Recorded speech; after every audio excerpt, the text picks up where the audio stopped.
In a cozy little home, sunlight streamed through the window, illuminating dust motes dancing in the air. 2-year-old Wei-Han sat on the living room floor, his bright eyes glued to the television screen. On the screen, the legendary badminton player, Lin Dan, moved with a grace and power that captivated the toddler. Lin Dan leaped, his racket a blur, smashing the shuttlecock with explosive force.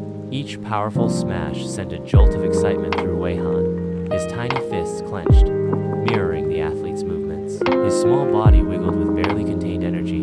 His mother, noticing his rapt attention, smiled. She knew this fascination was more than just a child's fleeting interest. Wei-Han had always been unusually focused, his gaze unwavering when captivated by something. He would spend hours mimicking the movements of the birds outside, his tiny arms flapping in imitation of their flight.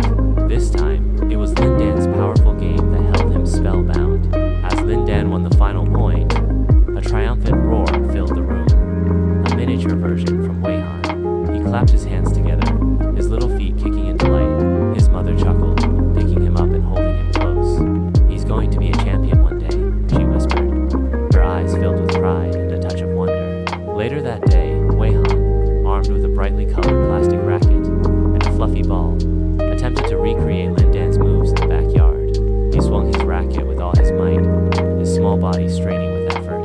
He stumbled and fell, but he got back up, his determination unwavering. He wasn't just mimicking, he was experiencing the thrill of the game, the power, the excitement. He didn't quite understand the complexities of the sport, but he felt the passion, the energy, the sheer joy of watching a master at play.